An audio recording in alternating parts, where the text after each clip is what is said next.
The question I wanted to ask was on climate change. Earlier today, it's my understanding that you had an exchange with Senator Kaine about climate change. I obviously wasn't there, but my understanding is that you told him that you agreed that climate is changing, but the science on how much impact humans are having is unsettled. I don't think that's verbatim, but that's a fair recalculation. Okay. Yes, ma'am. So I'm a little concerned with that because, first of all, OMB director does have a significant role when it comes to climate change. You need to know the science in order to allocate the budget effectively. You need to know the science in order to run the OIRA process effectively. You just had a really good exchange with Senator Portman about the importance of data and evidence-based policymaking. So here's what scientists say. They are clear in their understanding of the climate change science. The American Association for the Advancement of Science says the scientific evidence is clear. Global climate change caused by human activities is occurring now, and it is a growing threat to society. The American Geophysical Union said humanity is the major influence on the global climate change observed over the past 50 years. The American Meteorological Society says it is clear from extensive scientific evidence that the dominant cause of the rapid change in climate of the past half-century is human-induced increases in the amount of atmospheric greenhouse gases. The Intergovernmental Panel on Climate Change says warming of the climate system is unequivocal, and human influence on the climate system is clear. So I'd like to understand what you find unclear about this science that these scientists have been so clear about, and why you or I, with our non-scientific backgrounds, would be qualified to disagree with these climate scientists in their area of expertise. It's fair enough. And again, every time I have a conversation about climate change, I had some very, as you can imagine, colorful conversations with Senator Sanders about this in his office.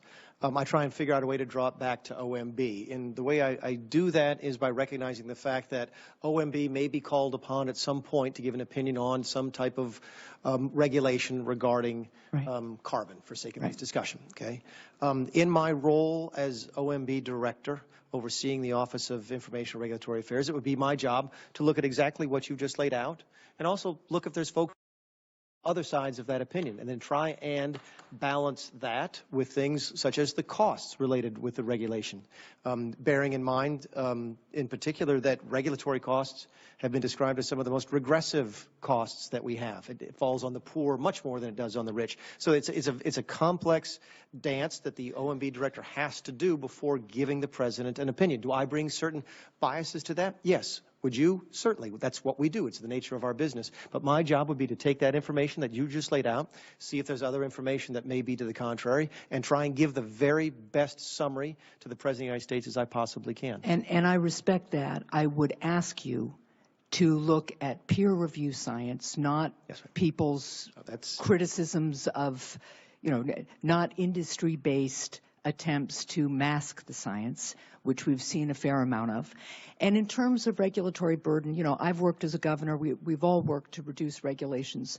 But, when you talk about burdens, when we have polluted air, more kids get asthma.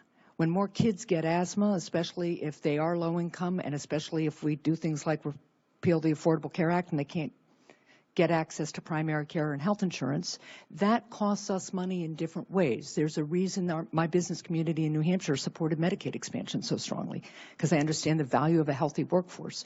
When we don't have clean water, that costs us enormously, and it particularly costs low-income families who don't have the budgets to go out and buy bottled water, right?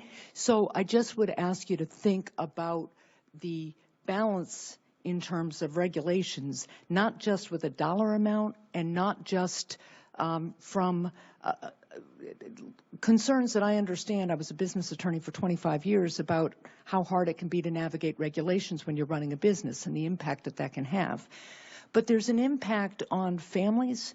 There's an impact on natural resources. There's an impact on the economy. I can tell you the maple sugarers in New Hampshire feel the impact of climate change, and so does my ski industry.